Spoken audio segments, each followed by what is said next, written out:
એને જીભે વાળ ઉઈ ગયો, જીભે. ઘણી બધી દવા કરી, પણ રાજાને જીભેથી વાળ જાય નહીં. કાપી નાખે તો પાછો ઉગે, કાપી નાખે તો પાછો ઉગે, જીભે વાળ ઉઈ ગયો. એમાં એક ઋષિ આવ્યા અને કહ્યું કે તમે એક કામ કરો, કોઈ શૂદ્રના ઘરનું પાણી પીવો તો વાળ ચાલ્યો જાય. હવે આવું મોટો માણસ કોઈ હલકાના ઘરનું એમ કે હું પાણી પીવા થોડો જાઉં? આ તો બધા અહમ હોય ને. પછી બધા મંત્રીઓ ભેગા થયા અને સમજાવ્યું કે ભાઈ તમારે આ કરવું તો પડશે, નહીંતર વાળ નહીં જાય. એટલે મંત્રીઓએ રાજાને સમજાવ્યા, આપ એક કામ કરો, રાતના ભાગમાં વેશ પલટો કરી અને નીકળી જાઓ. રાતે તમને કોણ ઓળખે વેશ પલટામાં કે રાજા છે? હા, એ વાત બરાબર, રાઈટ. એટલે રાજાએ વેશ પલટો કર્યો, ગામની બારોબાર નીકળ્યા તો એક ઘર જોયું. એમ લાગ્યું કે આ કદાચ શુદ્ર હશે. અંદર ગયો, અવાજ કર્યો,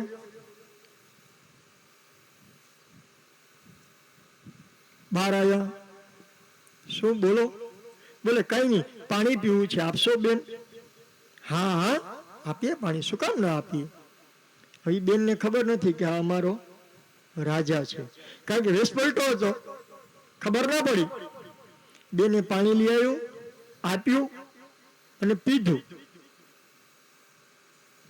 રાજા ત્યાંથી ચાલી ગયો, આગળ ગયો ને જીભે આમ હાથ ફેર્યો, વાળતો હતો કે આ ઋષિ ખોટા છે કે સાચા? મેં આમ દેખાવમાં તો એવું લાગતું હતું કે શુદ્ર છે. એના ઘરનું પાણી પીધું તો વાળતો ન ગયો. એટલે સેવકોએ કહ્યું કે રાજા સાહેબ એમ ઉતાવળ કરોમાં, આગળીને આગળ આપણે ઋષિને બોલાવવા એ વ્યાજબી નથી. તમારી કંઈક મિસ્ટેક તો નથી થતી? હા, બની શકે.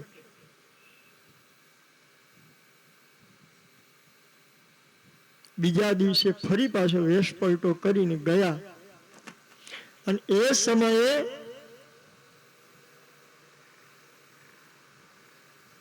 ગામની બારોબાર નીકળી ગયા ને જોતા ખબર પડી કે હવે આ શુદ્ર લાગે છે, આના ઘરનું પાણી પીવું.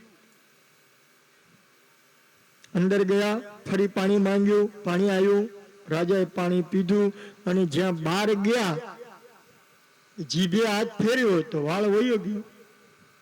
એટલે રાજાને એમ થયું કે આ કારણ શું? બીજે દિવસે ઋષિ મુનિઓને બોલાવ્યા અને જે બે ઘરે પાણી પીધું હતું એને બોલાવ્યા ઋષિના કહેવાથી.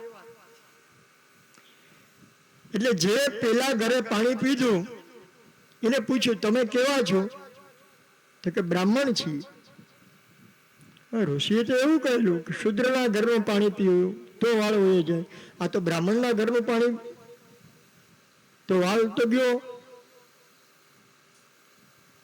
બોલે જન્મથી બ્રાહ્મણ હતો પણ કર્મથી શુદ્ર હતો. અને બીજાને પૂછવામાં આવ્યું તો હકીકત શુદ્ર હતો પણ કર્મથી બ્રાહ્મણ હતો. એટલે એના ઘરનું પાણી પીવાથી વાળ વયો ગયો, પણ બ્રાહ્મણના ઘરનું પાણી પીવાથી વાળ વયો ગયો. કર્મ પ્રધાન રચ વિશ્વ કરી રાખા, રામાયણની ચોપાઈ છે.